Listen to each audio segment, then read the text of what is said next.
When 4-year-olds open a box of Lego, their perfect young eyes find instructions written in a font so big it could be on a billboard. When 60-year-olds open the owner's manual to their cell phones, their high mileage eyes find instructions in a font so small the mayor of Munchkinville would need his readers. Ever notice this? Yes. Same with prescription drug instructions, credit card terms and conditions. Why do people whose eyes are no longer in their prime get the tiny fonts, while these youngsters who can read a license plate 1.5 miles away get fonts the size of donuts with colored pictures to boot? Maybe that's why when you and I get our smartphones, they usually come with these 2 instruction booklets. The first one is in color, it's in glossy paper, it's got big letters, and it's got this title. It says, Quick Start Guide. And then the other one, that one's about 187 pages long. It's in black and white, it's printed on tissue paper, and written in fonts so small you can't tell what language it's in. So we toss out the latter, and we lunge for the former. Give me that Quick Start Guide. This usually works out fine because most of us have our cell phones so we can make phone calls, so we can search the web, so we can go ahead and answer emails perhaps. But what we miss is the fullness of what our gizmos can do. More than likely, your cell phone can also work as a measuring tape, as a magnifying glass, a pedometer, a radio, a foreign language translator, a metal detector, a document scanner, and even test the battery strength of your remote control device. But what we miss is the fullness of what those gizmos offer when we go for the Quick Start Guide. All of these things are possible with our cell phones, but many of us don't know it because it's hard to move past the Quick Start Guide and to go deeper, jump in and learn more. Our Christian lives are a lot like that. Our faith, I think, is a lot like that. We can live in the shallows, in the shallow understanding of what we have, and we can go deeper into something that's more challenging and ultimately yields much, much more. Going deeper. That's the title, the challenge, the message of this morning's sermon, friends, which will come with 2 homework assignments. I'm giving you fair warning. It's because I want you to go deeper. I want to go deeper, and I think you want to go deeper. Because there's a world of hurt our faith is asking us to heal. We live in a world of troubles. You don't need to priest to tell you about that. These are precarious and dangerous times, scarier than we've known for several generations, dangerous morally, dangerous socially, dangerous politically. Our world needs saving. Saving from anxiety, saving from loneliness, saving from apathy, saving from division, saving from unforgiveness. I'm not even mentioning homelessness or hunger or violence. We need to go deeper, folks, into ourselves, cultivating the character we need, the faith that we need to do this hard work of healing and reconciling. Now, I want you to all turn around and take a look at that stained glass window there. This is Christ the King Sunday, and what's Christ wearing there? He's got a crown on. And around his belt, I love that cincture he's wearing. It's shaped like a cross, because that window, when I look at it, reminds me of how the king is the one who suffers and serves. And that's what you and I are asked to do. Sharing the kingship of God in the world is about taking on the burden of others, just as Jesus did on the cross. The message of Christ the King Sunday is that this salvation reigns, that this healing and reconciliation reigns. This is a kingdom that's coming and that has come. But we don't always get to the depth of it, friends, from the Quick Start Guide. It's by going deeper that we realize that this peace and harmony and health and happiness of God's kingdom, and the deeper we go with God, the easier it is to discover this in our lives and to proclaim this in the world around us. The challenge of doing the hard work of going deeper, though, is that the devil is out to get us. I love that image of devil and demons. Anybody been grappled with addiction or grappled seriously with loneliness and a lot of the things in our lives, that biblical vocabulary of demons and devils can really speak to us. The challenge of doing the hard work of going deeper is that the devil is out to get us with all his distractions, asking us to do things that take us off track. Think about all the things that conspired against you this week to keep you from doing the next right thing. Temptations to take on too much, to take on too little.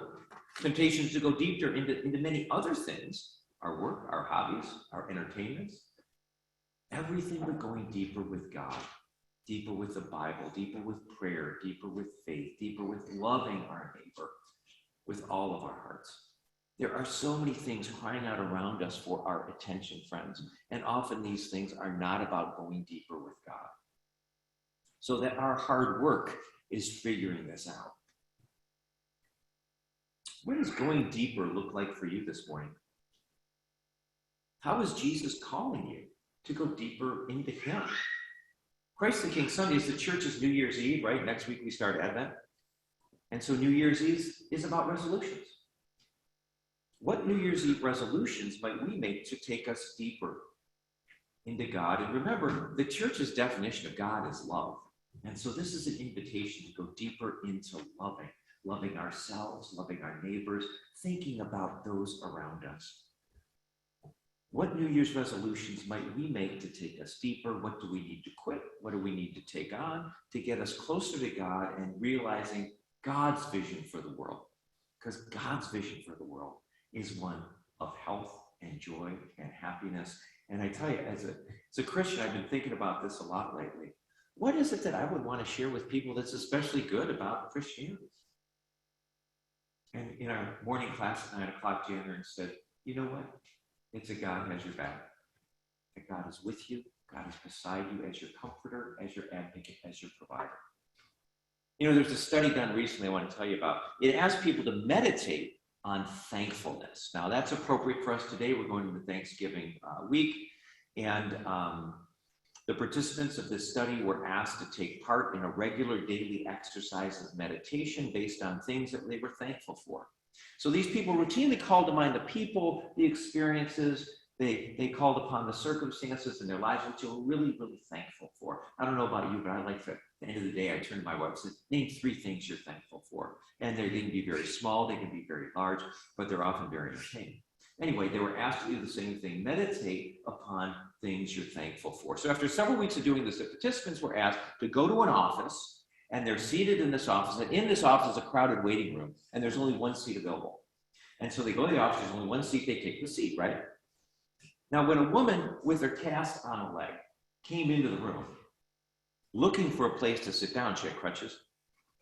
Like her, all the people in the waiting room were actually part of the research study. And their job was to see if the person who had been meditating on thankfulness, would they give up their seats for this woman in crutches.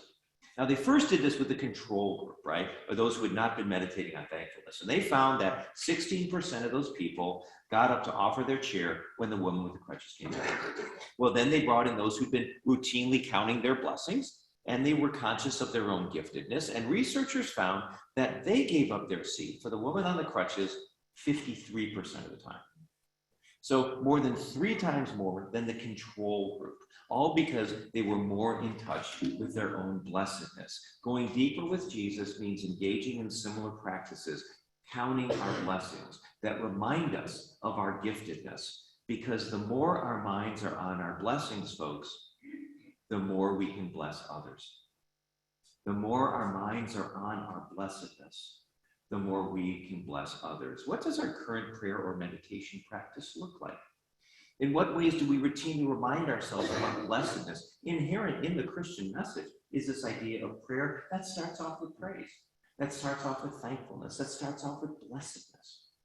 We all know that God's kingdom is one of blessings. So in what ways are we reminding ourselves of how blessed we are? What does going deeper with gratitude look like for you and look like for me this week? Homework assignment number 1. Told you you're getting 2. First one is go to grateful.org, Grateful. It's not a religious website. It's chock full, though, of really actionable items regarding how to be more grateful. Grateful.org. Good week to do it, Thanksgiving week. Once there was a veteran waiter in a fancy restaurant who was given the job of teaching the new trainees. This veteran waiter was given this job because consistently he earned higher tips than the other waiters. This veteran waiter earned 20 to 50% more in tips than the other waiters. Well, one night the restaurant was really crowded and the kitchen staff was understaffed, meaning it would take a really long time for the customers to get their meals. And I don't know what you're like when you got to wait a little while for your meal, but what's that word? Hangry? Is that a new word now? This veteran waiter asked his young protege to listen to the other waiters as they delivered their plates and what they told their patrons when they finally served them their food. The trainee reported back after surveying a number of different waiters, said, well, the other waiters said this, "I'm so sorry. I prodded the cook as hard as I could. I rushed out as fast as I could. Again, I'm so sorry, I'm so sorry." "Okay," said the veteran waiter. "Now listen, as I deliver these entrees that should have been out 45 minutes ago." The trainee paid close attention as the veteran waiter went back into the kitchen. He put those steaming hot plates onto a tray, and he brought them out to the anxious, hangry customers. And here's what he said to those patrons. "Thank you for being so patient. You have been so uncomplaining and calm on this busy night. Your understanding of our backed up kitchen tonight is so deeply appreciated." Then this waiter walked back to the kitchen with the trainee and he elaborated. He says this, "Don't make it about you. Make it about them. Of course you're sorry. Of course you're sorry. But they're the ones who've been waiting. The heart of this job is service. Service your customers. It's always about them." Folks, this is going deeper. It's always about them. It's always about putting others first. Service is a sacrament. The greatest among you are your servants. So you need to think about this for a moment in our own lives. "I'm sorry we got disconnected" becomes, "Thanks for calling back." "I'm sorry for not making a bed" becomes, "Thank you, honey, for being such an understanding spouse." "I'm sorry for yelling at you" becomes, "Thank you for being so tolerant of my short-temperedness." "I'm sorry to get you this project so late" becomes, "Thank you for being so kind in the face of my tardiness." And friends, we can go on from there. So this is homework assignment number 2. Turn your "I'm sorry" into "thank you." Turn your "I'm sorry" into "thank you." Make it about them and not about you. Going deeper into what serving others is. Remember, our King today, folks, Christ the King, is the servant king. Service is at the heart of the kingdom that you and I are helping to bring in. Well, how about that Haiti fundraiser this past Tuesday? If you attended, raise your hand. If you're at the Comedy Club in Royal Oak, good, you got over your hangover. If you contributed, raise your hand. You contributed in any way, okay. If you're appreciative of the $6,000 raised for Haiti, put your hands together. We thank all the folks that put this on, Jan and Kathy and Johnny and their whole crews. And we were reminded that night of all the hardships going on in Haiti right now. I mean, Haiti is really being run by gangs at this point. We used to go, of course, every year. We've been going for 30 years. We haven't been able to go for the last couple because there are gangs literally running the place. And we were reminded about the compassion that motivates us to give. That's what motivated Jesus to do what Jesus did, is this idea of compassion, thinking of other people.